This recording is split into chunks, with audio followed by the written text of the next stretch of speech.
Eu vou contar uma história para vocês.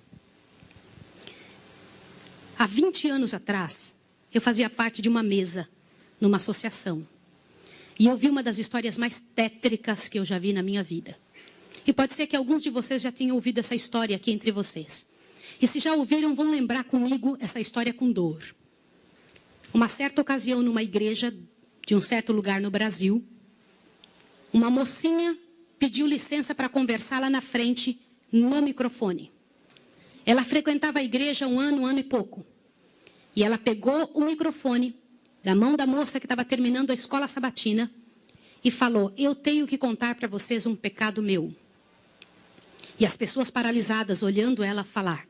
E ela disse: eu quero contar para vocês. Estava ali na igreja naquela hora, o pastor se arrumando ali, ajeitando alguma coisa. A esposa do pastor com os 2 filhos, mais ali no lado da esquerda, da minha esquerda. E a igreja toda ali junta. Vocês sabem que entre a escola sabatina e culto, a igreja fica bem cheia. E ela disse: eu tenho que contar o meu pecado para vocês.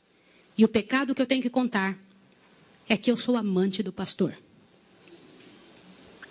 Na hora que ela disse isso, a esposa do pastor desmaiou ali na hora. E os filhos correram para acudir. E o pastor veio para ela e falou assim: o que você está falando? Você enlouqueceu? Que isso, menina? Ela falou: eu tinha que contar, eu preciso resolver meu problema.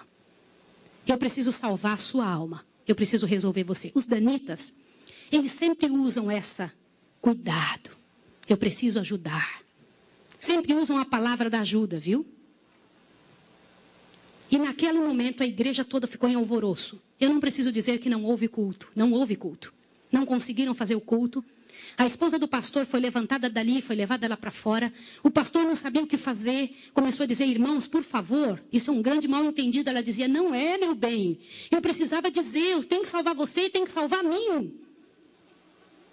E ela foi levada para um quartinho, a esposa do pastor foi atrás e começou a conversar com ela, e falou com ela, e foi um alvoroço muito grande. E ela disse: olha, eu vou te provar que isso é verdade. Nós combinamos que ninguém nunca ia saber, foi uma coisa muito bem feita, mas eu preciso te contar. E falou para a esposa do pastor: prestem bem atenção no que eu vou dizer. Falou: só tem uma maneira de você me acreditar, vem aqui. O seu marido tem uma marca na genitália dele. E a marca é assim, assim, assim. E a esposa olhou para ela e acreditou nela na hora. Sabe por quê? Porque aquele pastor nunca tinha tido contato sexual com nenhuma pessoa, só com sua esposa. Eles se casaram virgens. E ela disse: ninguém sabe disso. Como é que essa moça sabe? Consegue imaginar o que é isso? E ela também nunca tinha contado isso para ninguém. E ela pegou a esposa do pastor, passou a acreditar. E ela contou detalhes sobre o corpo do pastor, detalhes sobre ele, até de coisas que ele falava enquanto dormia. Preste atenção. Eu não preciso dizer para vocês que aquele casamento acabou. A igreja todinha daquele pastor entrou num estado de bancarrota que vocês não têm ideia. Uma palavra, como diz Tiago, pode estragar a vida de uma pessoa para sempre. Sabe quantos anos se passou dessa história? Até que eu fiquei sabendo, isso foi há 20 anos atrás que eu fiquei sabendo. Já tinha se passado 20 anos que isso tinha acontecido. Por que eu fiquei sabendo dessa história? Foi numa mesa, numa comissão, numa associação. O presidente um dia nos chamou e disse o seguinte: irmãos, eu preciso da ajuda de vocês e oração por algo. O que foi? Há 20 anos atrás aconteceu a história de um pastor e contou toda a história para nós. Foi numa igreja assim, assim, assim, e nós tiramos a credencial desse pastor.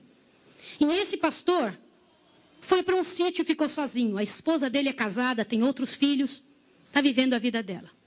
Mas eu fui chamado, olha o presidente nos contando.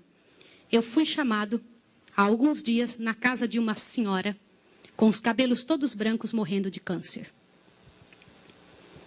E essa mulher morrendo de câncer pediu muito para falar com um pastor. Mas tinha que ser o presidente da igreja adventista.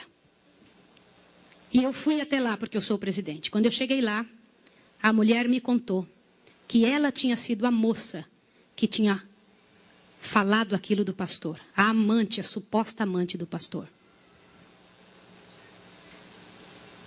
E ela contou para o presidente que ela havia inventado toda essa história. Mas como que ela sabia dos detalhes do corpo do pastor? Na ocasião, em que ela tinha se apaixonado pelo pastor. Ela trabalhava como faxineira dentro do hospital. E o pastor foi internado, prestem atenção, internado para uma cirurgia de apêndice e passou muito mal. E ela era amiga de uma enfermeira. E entrou dentro do quarto junto com a enfermeira, destampou o corpo do pastor e olhou o corpo do pastor todo, durante o tempo em que o pastor estava dentro do hospital em coma. E quando o pastor falava algumas coisas, ela ouviu o que o pastor falou e ela olhou os detalhes do corpo do pastor e guardou. Satanás plantou na cabeça dela 1 ano e ela formulou e acabou com a vida do pastor. E o presidente pegou uma credencial, foi lá no sítiozinho onde o pastor o coitado daquele pastor, o caluniado, estava. E chegou para ele e falou, junto com uma comitiva dos irmãos: pastor, eu vim aqui te entregar a sua credencial de novo, nós descobrimos que era mentira. Sabe qual foi a resposta do pastor, irmão? O pastor disse assim: vocês me devolvem minha família e meus filhos também? Vocês me devolvem minha reputação? Se vocês não devolverem junto, eu prefiro ficar aqui. E esse pastor, uns dias atrás, eu soube que ele morreu lá naquele lugar.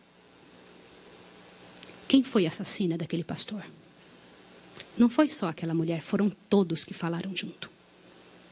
Porque, gente, quando acontece um inferno desse, uma multidão de gente sofre, uma multidão de gente machuca, fica machucada.